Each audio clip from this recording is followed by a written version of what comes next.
Sim, 8h23. Pois é, depois de dias de incertezas, a expectativa é que a interdição parcial da ponte de Igapó aconteça hoje até às 11 horas da manhã, podendo acontecer ainda antes disso. Quem afirma é o Departamento Nacional de Infraestrutura e Transporte de NIT. A Tribuna do Norte, a autarquia informou que a interdição depende dos últimos ajustes técnicos da empresa executora e que a organização do trânsito vai contar aí com o apoio da Polícia Rodoviária Federal. Pois é, e a gente vai pegar esse gancho aí dessa interdição da ponte que vai ser feita pelo DENIT, que é um órgão federal. Eu gostei da pronúncia de Lice, do DENIT. Ela mandou logo um demudo aí, muito mais chique. Por esse órgão do governo federal para recuperar a ponte de Igapó, uma das edificações mais usadas da cidade e que está naquele rol de edificações públicas que o CREA, o Conselho Regional de Engenharia e Agronomia, monitora aqui na cidade. A gente está recebendo na manhã de hoje para comentar e para falar sobre esse assunto o Jorian Moraes, que preside o CREA. Muito bem-vindo, presidente. Muito obrigado, Dina, Júlio. Um bom dia a todos os ouvintes da 93,5. 93. Gostei de 93,5 também. Muito melhor, muito melhor. Gostei. Vamos lá. Então, vamos lá. Pois é, presidente, a gente lhe convidou e já agradece a sua participação aqui no nosso jornal, porque a gente acompanhou muito bem o envolvimento do CREA quando a estrutura da ponte de Igapó, que é essa ponte que vai ser recuperada pelo DENIT, ela foi atingida por um artefato ainda naqueles ataques de março aqui na cidade do Natal. E naquela época o CREA já alertava para a necessidade de recuperação dessa edificação em consonância com a obra da Felizardo Moura, que já estava em curso e que precisava ser feito o reparo no mesmo período para que a população não passasse tanto tempo prejudicada com essa interdição que está sendo anunciada para hoje. Como o Conselho acompanha essa movimentação do DENIT, pelo menos 5 meses depois, porque para mim surpreendeu, de dizer que a ponte vai passar um ano com uma das faixas interditadas. Pois é, só para esclarecer, o CREA, o nosso órgão, tem como atividade fim a fiscalização do exercício das profissões abrangidas pelo sistema CONFEA-CREA, que são as engenharias, as agronomias e a geociência. Porém, a gente tem contribuído com debates e com a elaboração de propostas e projetos de política pública que visam a melhoria da sociedade na qualidade de vida. Certo. E é com essa preocupação que de vez em quando a gente faz algumas vistorias, algumas visitas técnicas. Dentro do nosso hall de conselheiros, nós temos pessoas qualificadas.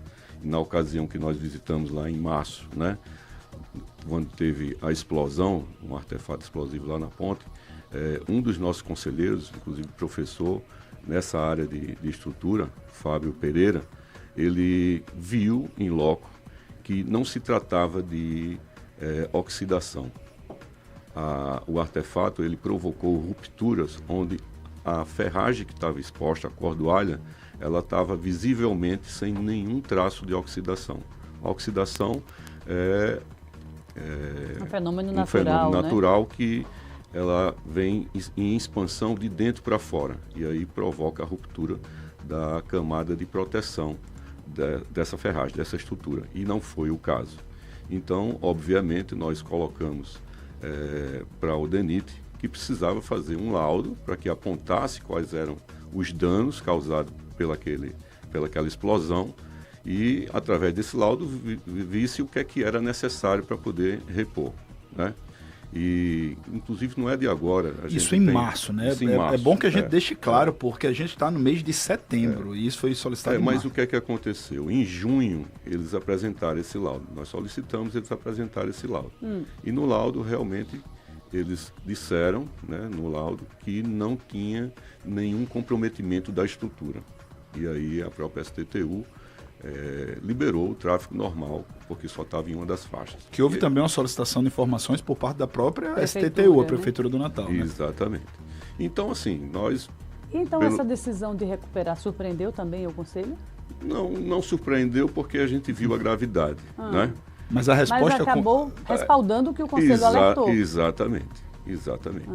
Eu acho assim... cabe a cada órgão fazer um plano de manutenção. Toda obra requer manutenção. E a gente, inclusive, em maio do ano passado, em 2022, já tínhamos solicitado esse plano de manutenção. você veja o que é que aconteceu lá em Neópolis com as casas que a prefeitura vão ter que agora, não se sabe o que é que vai fazer com aquelas famílias. Para quem não lembra, são seis casas que desabaram próximo ao lago de captação. Então, o senhor acha que faltou o planejamento do DENIT com relação a isso? Faltou a manutenção, né? E essa manutenção, ela tem que ser preventiva, né? É muito mais fácil e muito mais barato você ser proativo do que ser reativo. Com certeza. A manutenção, ela serve justamente para que não aconteça esse tipo de coisa, né? E aí eu tenho outro detalhe para dizer aqui para vocês.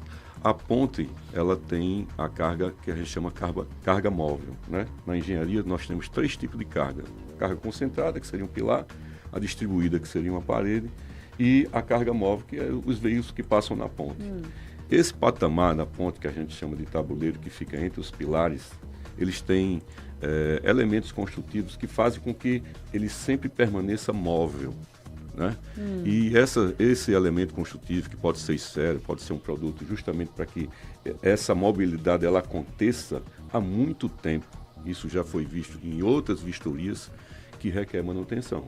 E isso não está sendo observado nesses últimos acontecimentos. Isso traz riscos, presidente? Com certeza, porque você, na carga móvel, você não pode ela ter fixa ao pilar, porque então ele entra em colapso, ele vai sempre pressionando, né, fazendo uma carga em cima daquele pilar. No entanto, ela tem que estar sempre se movendo. Os carros passam de um lado, ela move para um lado, passa para o outro, move para o outro. Então ela não pode estar fixa ao pilar. E na ponte não está acontecendo isso? Existe, já observado em outras vistorias, em outras visitas, que essa manutenção com esses elementos construtivos, eles não têm sido contemplados nas obras de recuperação. Houve uma obra em 2019, justamente para aquelas estruturas que estavam, e aí sim, com oxidação, e aí houve um reparo, porém não repararam esses elementos construtivos. Eu estou só colocando justamente para também de forma preventiva se ater e chamar atenção a isso aí. Presidente, mas no entendimento do CREA, qual o motivo pelo qual, porque, me corrija se eu estiver errado, pelo que eu entendi, o CREA fez o alerta ao DENIT, o DENIT discordou do entendimento do CREA naquele momento, dizendo que não era necessária a manutenção, e nesse momento vai fazer. Qual o motivo pelo qual eles voltaram atrás, se assim pode-se dizer, nessa decisão? Júlio, o que é que eu acho? Aconteceu em março, né? E eles realmente devem ter contratado um profissional para fazer esse laudo. E esse laudo apontou que realmente teria que fazer uma intervenção. E aí eu também entendo que a pessoa tem que ver o custo do que seria isso aí e fazer um planejamento para poder executar. E, obviamente, eu acho que agora que eles estão tendo condições de fazer isso aí. Uma obra como... Perdão, Virginia. Uma obra como essa, presidente, que a gente está tentando falar com o DENIT há algum tempo, e o DENIT obrigado, superintendente Getúlio Batista, mas a gente queria bastante ouvi-lo para saber o que o DENIT quer fazer. Mas uma obra como essa, é necessária uma interdição completa e integral da ponte, do fluxo da ponte durante todo o dia? Tem como o senhor falar isso na experiência de engenheiro? É necessário que se faça essa interdição o dia inteiro, ou pode ser feito em contraturnos as obras e liberar o fluxo em algum momento? Só para os leigos entenderem. Veja bem, isso depende do projeto, da maneira como ele vai ser executado. E aí cabe a quem executar esse projeto ver a melhor forma. A gente sabe que ali, eu acho que hoje deve estar passando ali por volta de 70 mil veículos dia. Então você imagina o transtorno, né? Apesar da gente ter opções, você não imagina aquela ponte interditada por 12 meses. Então cabe, e aí é engenharia mesmo, e a quem vai executar, fazer um bom planejamento para que você possa executar talvez até com uma faixa, porque ali você sabe que ali são 2 pontes, né? Tem uma mais antiga, que é da década de 80, e a outra que foi feita mais recente. E esse artefato foi colocado na ponta antiga. Então, isso é planejamento, e não cabe aqui a gente dizer como é que eles vão ser feitos, né? E Deus queira que não seja interditado por tanto tempo a plenitude dela, né? As 2 faixas. Eu e Lícia, a gente tem uma pergunta, mas deixa eu só pegar esse gancho dessa decisão da recuperação da obra. O que chamou a atenção e que o natalense não conseguiu entender, presidente Joriano, o senhor que preside o CREA, é que nós perdemos um tempo de pelo menos 6 meses para que essa obra da recuperação da ponte tivesse sido iniciada em conjunto com a obra da Felizardo Moura. Porque o que espantou, e que eu trago um depoimento de pessoas, inclusive, que andam de transporte coletivo, disse dentro dos ônibus não se fala em outra coisa, é que esse serviço não tenha começado.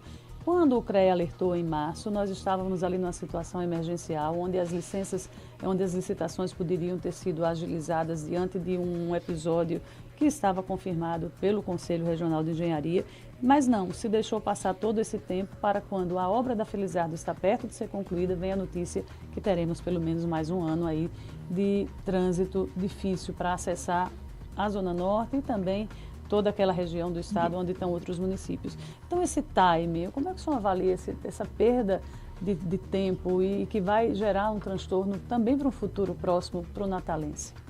Virginia, e assim, vai também da condição do órgão, né? A gente sabe que uma obra dessa, ela não é uma obra pequena, ela requer recursos de um montante que talvez o próprio órgão não esteja preparado para isso, e esse tempo talvez tenha sido para se preparar, visto que você também não pode fazer de qualquer forma. E aí tem planejamento, tem projeto, um método construtivo para poder aplicar.